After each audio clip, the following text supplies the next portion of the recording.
Hello बच्चों, मैं उम्मीद करता हूं कि आप सब अच्छे होंगे। आज हम लोग क्लास 9th के केमिस्ट्री का सेकेंड चैप्टर स्टार्ट कर रहे हैं दोस्तों।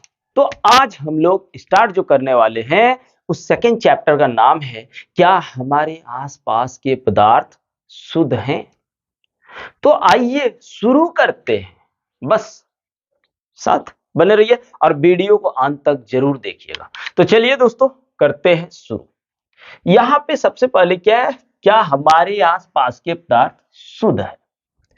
तो यार सबसे पहले हम लोग क्या करेंगे, पदार्थ जो है उसको कैटेगराइज करते हैं, उसको बांटने की कोशिश करते हैं। उसके बाद देखिए अपने आप शुरू हो जाएगा। तो पदार्थ जो है दोस्तों, पदार्थ की बात करूं तो पदार्थ दो प्रकार के, दो वर्गों में पदार्थ को हम लोग वर्गीकृत किए हैं। पदार्थ को कितने वर्गों में वर्गीकृत किए हुए हैं? दो वर्गों में, है ना। एक है आपका अवस्था के आधार पर, अवस्था के आधार पर। और अवस्था के आधार पर याद रखना, हम लोग पदार्थों को 5 भागों में रखा हुआ है। कितने? 5 भागों में। पहला अगर देखूं तो ठोस पदार्थ, अगर दूसरे की बात करूं तो द्रव पदार्थ, द्रव पदार्थ। और दोस्तों तीसरे की बात करूं तो वो है गैस पदार्थ। क्या है? गैस पदार्थ। और अगर चौथे की बात करूं तो वो क्या है? Plasma, plasma. और पांचवा क्या है दोस्तों? वो है Bose Einstein, Einstein condensate, condensate यानी BEC। तो क्या है दोस्तों, इस चीज को तो हम लोगों ने चैप्टर नंबर 1 में पूरा अच्छे से पढ़ लिया हुआ है। इस चीज को हम लोग कहां पे? चैप्टर नंबर 1 में कंप्लीट कर लिया हुआ। इसलिए हम लोग चैप्टर नंबर 2 में इसको तो पढ़ेंगे नहीं, क्योंकि इसको तो चैप्टर नंबर 1 में हम लोग पढ़ चुके हैं। अब अवस्था, अब दूसरा जो वर्गीकृत किया गया है वो है रासायनिक, रासायनिक वर्गीकरण के आधार पर। किसके आधार पर दोस्तों? रासायनिक वर्गीकरण के आधार पर। पदार्थों को 2 भागों में बांटा गया है। कितने भागों में? 2 भागों में पदार्थों को बांटा गया है। एक होता है दोस्तों शुद्ध पदार्थ, शुद्ध पदार्थ। और दूसरा जो होता है वो होता है मिश्रण। अभी एक एक करके इन सब के बारे में डिस्कस करेंगे, बस देखते जाइए, है ना। अब शुद्ध पदार्थ जो है दोस्तों, हम लोगों ने शुद्ध पदार्थ को 2 भागों में बांटा हुआ है। शुद्ध पदार्थ को कितने भागों में बांटा हुआ है? 2 भागों में। एक तत्व और दूसरा यौगिक, एक तत्व और दूसरा यौगिक। तत्व को हम लोग कितने भागों में डिवाइड किया हुआ है? तो याद रखना मेरे भाई लोग, तत्व को हम लोग 3 भागों में डिवाइड किया हुआ है।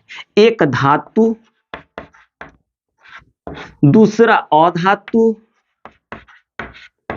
तीसरा उपधातु। और यौगिक को हम लोगों ने 2 भागों में बांटा हुआ है। यौगिक को कितने भागों में दोस्तों? 2 भागों में हम लोगों ने यौगिक को बांटा हुआ है। एक आपका कार्बनिक यौगिक और दूसरा अकार्बनिक, कार्बनिक यौगिक। ठीक है। अब हम लोग क्या करेंगे, एक एक करके डिस्कस करेंगे। जब तक ये सब चीज हम लोग नहीं समझेंगे, चैप्टर का मतलब ही समझ में नहीं आएगा। इसलिए हम लोग यहां से शुरू करेंगे, क्योंकि इसको तो पढ़ लिए हैं। अब हम लोग जो शुरू करेंगे यहां से। अब आते हैं मिश्रण। तो दोस्तों मिश्रण जो होता है ना, वो 2 प्रकार के होते हैं। मिश्रण 2 प्रकार के, एक समांगी मिश्रण, समांगी मिश्रण। और दूसरा विसमांगी मिश्रण। विसमांगी, सॉरी इसको इधर लिखने का, विसमांगी मिश्रण। आइए समांगी मिश्रण में हम लोग किसको डिस्कस करेंगे? तो समांगी मिश्रण में हम लोग विलयन को, किसको दोस्तों? विलयन को। और विसमांगी मिश्रण में हम लोग किसको डिस्कस करेंगे?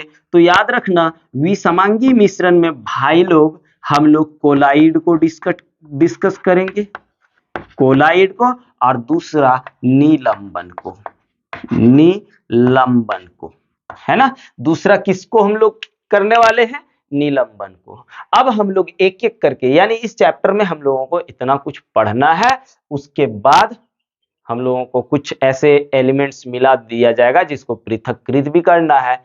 तो पहले हम लोग इसको कंप्लीट करते हैं, तब ना आगे जाएंगे दोस्तों। तो चलिए इसका स्क्रीनशॉट ले लीजिए।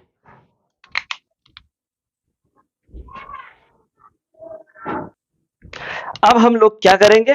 अब हम लोग सबसे पहले शुद्ध पदार्थ से करते हैं शुरू। आइए देखते हैं शुद्ध पदार्थ होता क्या है। शुद्ध पदार्थ क्या होता है जी, है ना। इसको हम लोग बोलते हैं प्योर सबस्टेंस। प्योर सबस्टेंस किसको बोलते हैं? तो प्योर सबस्टेंस जो होता है दोस्तों, वो याद रखना एक ही कणों से मिलकर बना होता है। उसमें ऐसा नहीं कि इसका कण मिल गया, उसका कण मिल गया। अभी आइए एकदम पूरा डीपली हम लोग समझने वाले। पहले इसको डिफाइन कर लेते ताकि आपको भी अच्छा से समझ में आएगा। तो आइए पहले इसको डिफाइन करते हैं, है ना। नंबर 1, वैसे पदार्थ जो एक ही प्रकार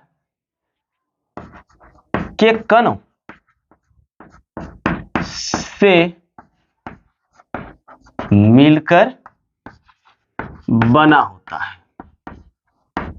एक ही प्रकार के कणों से मिलकर बना होता है, उसे शुद्ध पदार्थ कहा जाता है,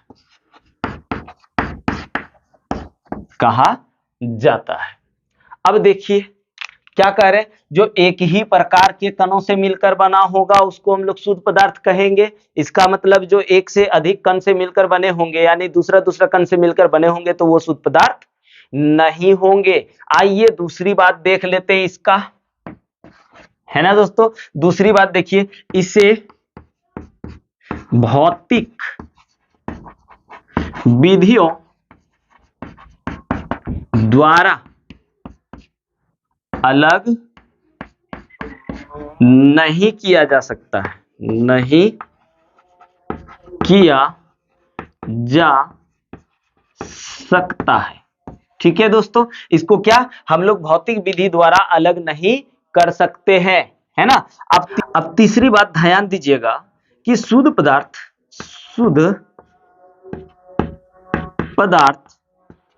को पुनः तत्व या यौगिक में वर्गीकृत किया जा सकता है, वर्गीकृत किया जा सकता है। जैसे आप देख लीजिए, आराम से समझिएगा। जैसे अगर हम बोले लोहा, तो लोहा जो होता है दोस्तों, लोहा आपका मान लीजिए ये है लोहा। तो लोहा जो होता है ना, केवल आयरन के परमाणु से बने होते हैं। उसमें याद रखना, उसमें दूसरा परमाणु नहीं घुसा होता है। ऐसा नहीं कि लोहा में चांदी घुस गया है, लोहा में तांबा घुस गया, ऐसा नहीं होता। लोहा में केवल लोहे के ही कण होते हैं, इसलिए लोहा एक शुद्ध पदार्थ है। वैसे ही आप देखेंगे क्या, सोना, तो सोना भी क्या होता है दोस्तों, केवल सोने के ही कण होते हैं। दूसरी चीज देख लीजिए, चांदी ये क्या है, आप देखेंगे तो चांदी भी एक ही प्रकार के कणों से मिलकर बना होता है। तो आप नहीं पूछेंगे कि सर दूध कैसा होता है, शुद्ध होता है कि अशुद्ध होता है। तो दोस्तों दूध एक शुद्ध पदार्थ नहीं होती है, क्योंकि दूध में बहुत सारे कण मिले होते हैं। जैसे आप बोलोगे पानी की बात, किसकी बात करोगे? पानी की बात करोगे, तो पानी तो एक शुद्ध पदार्थ है, पानी एक शुद्ध पदार्थ है, लेकिन शुद्ध पदार्थ का एक प्रकार है जिसमें वो यौगिक होता है, तत्व नहीं, और दूध नहीं यौगिक, है ना। तो यहाँ पे सोना क्या है? एक शुद्ध पदार्थ है। चांदी क्या है? एक शुद्ध पदार्थ है। अगर हम बोले तांबा, तो तांबा भी क्या है? एक शुद्ध पदार्थ है, आदि कर देते हैं। ये सब क्या है दोस्तों? शुद्ध पदार्थ है। और इन सब को क्या अलग कर सकते हो? नहीं कर सकते हो। इसको या तो तत्व, लोहा क्या है? एक तत्व ही है, तो हम इसको तत्व में वर्गीकृत कर सकते हैं। अगर जल की बात करूं, किसकी? जल की बात करूं, तो जल को एक यौगिक के रूप में हम लोग वर्गीकृत कर सकते हैं, है ना। तो यहाँ पे हम लोगों ने क्या देखा? शुद्ध पदार्थ को हम लोगों ने देख लिया, है ना दोस्तों। अब आते हैं शुद्ध पदार्थ के प्रकार यानी तत्व में। किसमें आना है अभी हम लोगों को? तत्व में। आइए पहले तत्व को हम लोग समझने की कोशिश करते हैं, यानी एलिमेंट्स की बात करते हैं। एलिमेंट्स की बात करते हैं। तो सर एलिमेंट्स क्या होता है ना। एलिमेंट्स क्या होता है? तत्व क्या होता है? तत्व जो होता है बाबू, वो जैसे लोहे का एक कण, लोहे का परमाणु एक तत्व कहलाएगा, है ना। यानी तत्व को हम लोग फिर से विखंडित यानी तोड़ नहीं सकते, तत्वों को तोड़ नहीं सकते। जैसे ये चौक है मेरा, कैल्शियम कार्बोनेट, इसको हम तोड़ रहे हैं, है ना, ये टूट जा रहा है। या फिर ये कलम ही ले लीजिए, इसको तोड़ेंगे तो टूट जाएगा, लेकिन कोई तत्व टूटेगा नहीं, कोई तत्व टूटेगा नहीं। तो इसको लिख लेते हैं, एक बार डिफाइन कर लेते हैं। किसी शुद्ध पदार्थ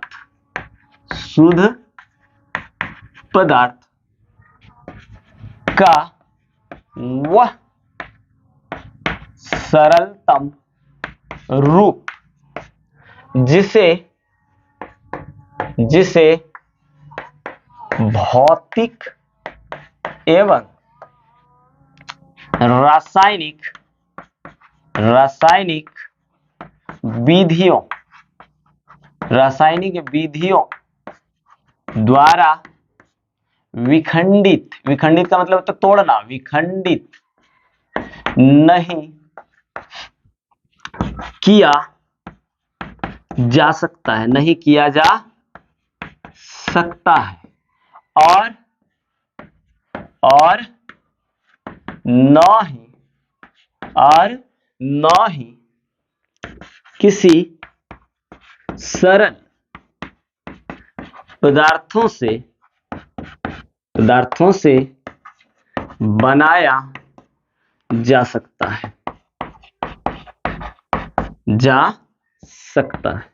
तो सर तत्व आप देखे होंगे, जब आप क्लास 9th में आ गए तो पीरियोडिक टेबल का मतलब समझते होंगे, आवर्त सारणी। उस आवर्त सारणी में आप जितने सारे अक्षर देखते हैं, है ना, अक्षर जैसा ABCD ऐसा ही कुछ होता है, याद रखना वो क्या है दोस्तों? वो सारे तत्व हैं। जैसे अगर देखें, जैसे की बात करेंगे तो क्या? आयरन को हम लोग लोहा बोलते हैं, तो आयरन क्या है? एक तत्व है। अगर सोडियम की बात करूं, तो सोडियम क्या है दोस्तों? सोडियम भी एक तत्व है। अगर हम मैग्नीशियम की बात करें, तो मैग्नीशियम भी एक तत्व है। अगर हाइड्रोजन की बात करूं तो हाइड्रोजन भी एक तत्व है ना। यानी आप जितने